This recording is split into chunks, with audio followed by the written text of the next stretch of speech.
Es muy importante que tengamos en cuenta que los efectos y los impactos se producen no solo una vez se comete el delito en sí per se, sino también antes incluso del momento de la denuncia, donde la víctima tiene que hacer ese ejercicio de reflexión, de ponderación a la hora de ver si le compensa denunciar y significarse como víctima,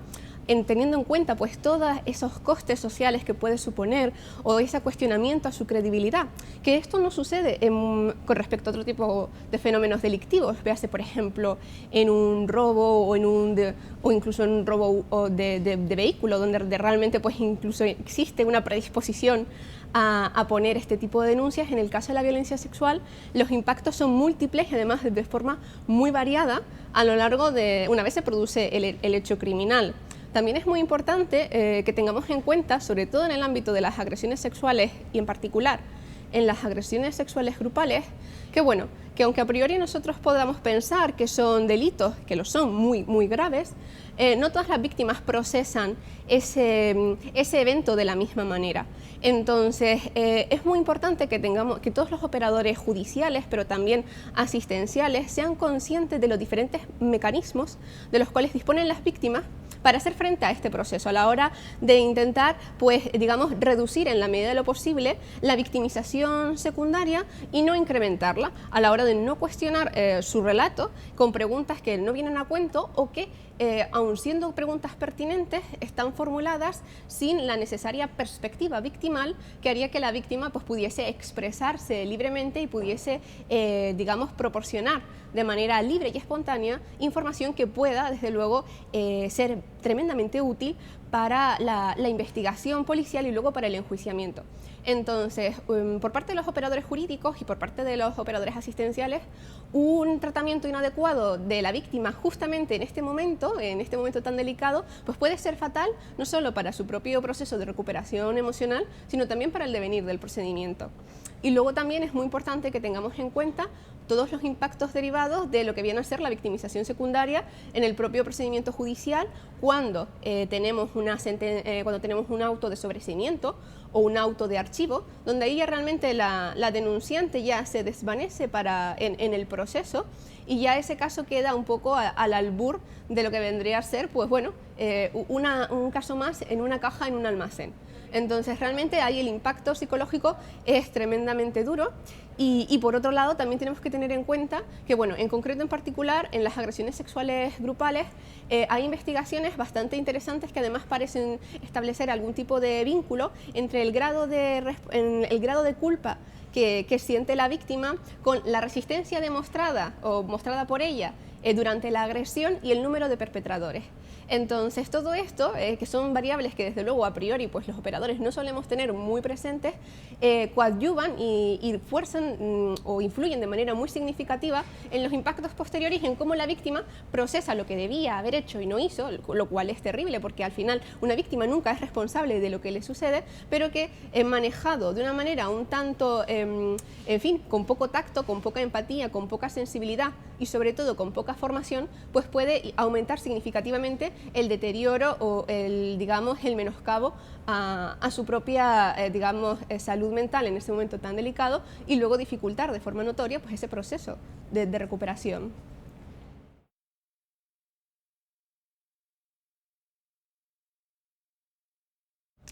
Bien, desde mi punto de vista, y es una cuestión que a mi modo de ver está infraestudiada, no hablamos muy bien o no sabemos mucho sobre la experiencia de victimización secundaria que tiene la víctima en su interacción con la administración de justicia. En este punto, sobre todo en las agresiones sexuales grupales, yo lo que me he dado cuenta es que tendemos a tener una visión muy simplificada de lo que estos delitos suponen y luego por otro lado a asumir que hay realidades perfectas y maravillosas una vez llegamos a una sentencia penal, pero que luego la realidad es que es mucho más compleja. Por ejemplo, en este caso quiero destacar a modo de ejemplo el caso de la manada de Sabadell. El caso de la manada de Sabadell fue una manada bastante mediática, evidentemente no a la altura de la manada de Pamplona. Todos la recordaremos por el interrogatorio que hizo el fiscal. El caso se enjuició, si no mal quiero recordar, a principios del año pasado, y realmente ese fue el momento cumbre del enjuiciamiento, que además se recogió de manera mediática y se siguió de manera bastante intensa, y se censuró al fiscal por ese despliegue y esa vehemencia con la que había interrogado a la víctima, aunque desde luego al final, en conclusiones definitivas, pues elevó unas peticiones de pena durísimas para los acusados. Bien, el tratamiento mediático se centró específicamente en esa cuestión, es decir, en el interrogatorio del fiscal. Y ahí básicamente todos hemos alegado, pues bueno, aquí se ha podido producir un supuesto grave de victimización secundaria. Si examinamos, digamos, el resultado de ese procedimiento penal, que desde luego, pues, desde el punto de vista de la redacción de la resolución, pues a diferencia del caso de La Manada, no generó ningún tipo de debate o contestación ciudadana, porque además el tribunal siguió de manera impecable pues los principios y la tesis que había formulado a su vez el Tribunal Supremo, resolviendo el caso de La Manada sobre los principios para juzgar este tipo de procedimientos, una resolución, insisto, desde una perspectiva jurídica, pues nada que reprochar. Si analizamos un poco la casuística que se enjuició en ese momento, determinamos la siguiente situación. La víctima, en un momento dado, había llegado a manifestar que en esa agresión sexual grupal habían participado hasta 7 individuos. En la sentencia condenatoria, que para nosotros fue una sentencia, insisto, que pasó totalmente desapercibida y que no fue objeto de ningún tipo de debate o discusión, se condenaron a 3 individuos.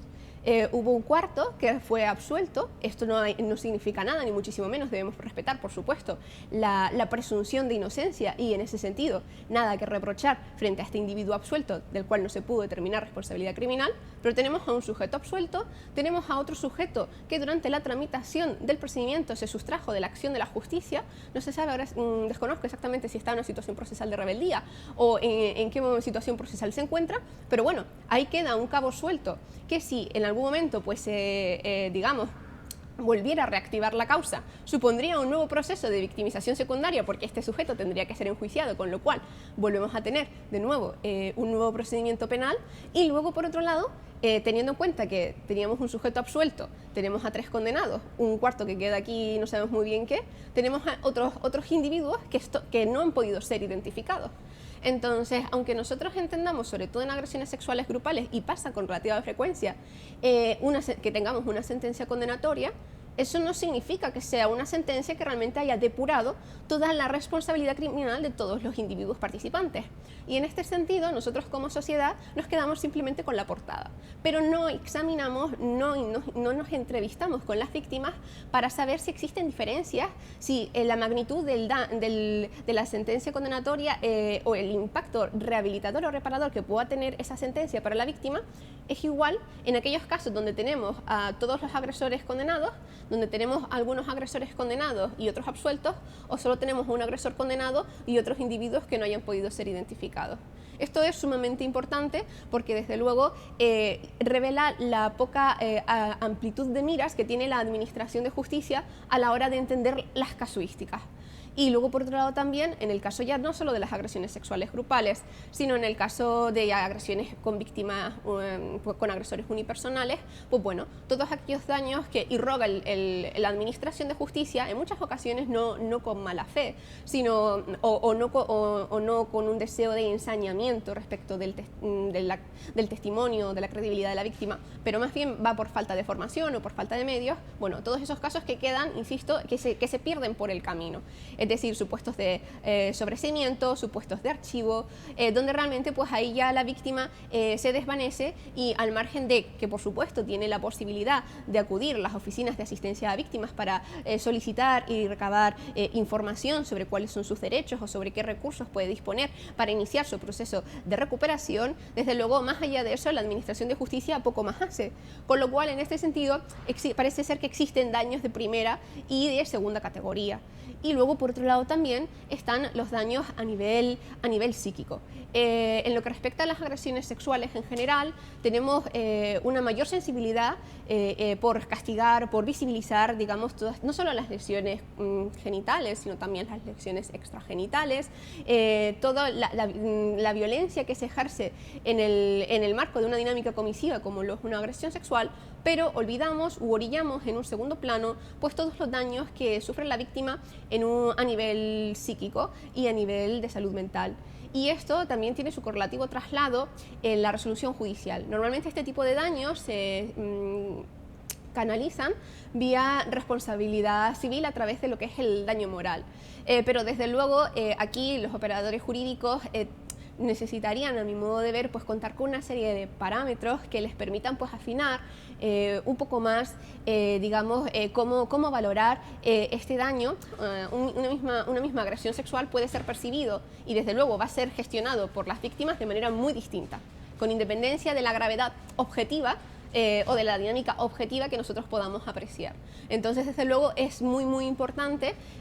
insisto, hablar sobre todo de los daños que irroga la Administración de Justicia, los daños también desde el punto de vista de la salud mental y las lesiones psíquicas, y ya sobre todo visibilizar a colectivos de víctimas que son absolutamente invisibles para el sistema. Por poner un ejemplo, las víctimas que son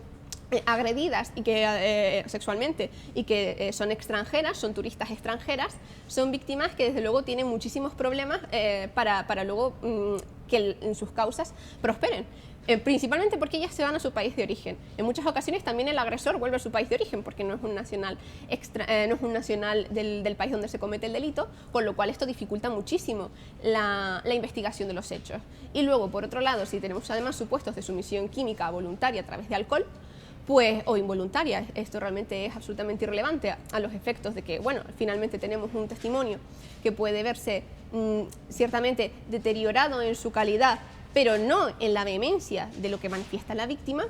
Es importantísimo que tengamos en cuenta todo este tipo de factores porque luego la víctima se va, la Administración de Justicia queda aquí prácticamente un poco sin recursos para continuar con el procedimiento, y entonces ese daño que se le irroga a estas víctimas que no son visibilizadas, pues desde luego es una cuestión que merece la pena explorar de manera muy intensa para intentar establecer convenios de colaboración con los países de origen, para intentar que realmente estas víctimas también puedan iniciar su proceso de recuperación y que, en fin, puedan superarse y convertirse en supervivientes, que es lo que en definitiva es importante. Para mí lo fundamental, y aquí ya barro un poco para casa, es que yo no entiendo cómo los criminólogos todavía no estamos formando parte de los equipos de asistencia a víctimas. Todavía somos un colectivo profesional bastante exótico para algunas administraciones públicas, y realmente lo que puede hacer un criminólogo a nivel de evaluación de la eficiencia, de la eficacia, de la respuesta institucional a las víctimas y también, por supuesto, a los agresores es fundamental. En este sentido es como si tuviéramos a Messi o Mbappé en el banquillo. No se entiende porque realmente tenemos una serie de habilidades y de recursos, y además estamos deseando poder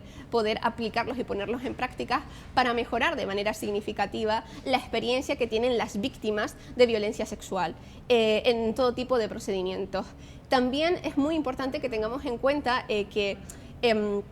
es muy importante formar a los operadores jurídicos, sobre todo en perspectiva de género, no tanto, y perspectiva victimal, no tanto para llegar a tener una sentencia condenatoria, que eso se da por supuesto, es decir, una valoración mesurada, razonada de los diferentes elementos de convicción que llevan al tribunal a declarar probada una agresión sexual, sino sobre todo, y esto me parece muchísimo más importante, dotar a los operadores jurídicos de herramientas para poder, en primer lugar, en el caso de los abogados de las defensas, poder realizar interrogatorios que sean respetuosos con las víctimas. Es decir, cuando aplicamos perspectiva victimal o perspectiva de género a un interrogatorio de la defensa, no debemos interpretarlo, y desde luego a mí nunca me van a ver en esas tesituras, como una degradación de los derechos y garantías fundamentales del acusado. Es decir, el hecho de que nosotros apliquemos perspectiva no supone que tengamos que degradar los derechos fundamentales que le asisten, sino plantear estrategias de interrogatorio que sean precisas, que sean rigurosas, pero que permitan, digamos, obtener la información sin que tengamos que humillar cuestionar, reprobar, recriminar a la víctima lo que ha hecho y lo que no ha hecho. Es decir, se trata de, en muchas ocasiones no se trata tanto de qué es lo que preguntas, sino cómo lo preguntas. A una víctima de violencia sexual, desde luego me parece una aberración preguntarle, oiga, ¿y por qué usted no hizo esto? Al final es como si nosotros contásemos con una verdad absoluta de cómo se tenía que haber comportado. Esto me parece terrible, porque además no lo hacemos con otro tipo de víctimas. Y luego, sobre todo, en la parte de la valoración judicial, en la valoración de la prueba, también es sumamente importante que se aplique esta perspectiva victimal. Es decir, que en aquellos casos donde evidentemente, porque el enjuiciamiento de la violencia sexual es algo que es extremadamente complicado, esto tenemos que trasladárselo también a las víctimas, es decir, para poder construir un andamiaje emocional sólido, para que las víctimas puedan hacer frente a todo lo que a la dureza de un procedimiento judicial, tenemos que informarlas y tenemos que también formarlas para que no se lleven, digamos, batacazos emocionales en el momento del plenario, que es que luego al final quedan destrozadas y además parece que nadie se preocupa de ellas. Entonces, todo este tipo de sensibilización a los operadores jurídicos, a los operadores asistenciales que a su vez van a asistir a las víctimas y también, sobre todo, a los magistrados, es a mi modo de ver fundamental para que puedan contar con las herramientas suficientes como para poder llegar, insisto, esto es lo más, para mi modo de ver es el gran reto, lo más complicado, llegar a tener resoluciones absolutorias con perspectiva de género, porque al final lo que se trata es, bueno, en un plenario se debate la prueba y no siempre podemos llegar a una sentencia condenatoria porque en muchas ocasiones, insisto, el enjuiciamiento es extremadamente complicado. Pero el hecho de que tengamos una sentencia condenatoria no significa que la víctima tenga que quedar en un estado de deconstrucción o de deterioro emocional terrible y que luego tengamos una sentencia que, bueno, que aunque sea impecable, intachable en su calidad jurídica, en lo que respecta a los hilos discursivos y en los hilos argumentativos que se desarrollan, pues contengan sesgos, contengan estereotipos o contengan ideas distorsionadas sobre la compleja realidad que supone el enjuiciamiento de este tipo de delitos. Así que ya con esto, ya creo que ya sería, si se cumpliese esto, yo ya estaría francamente satisfecha.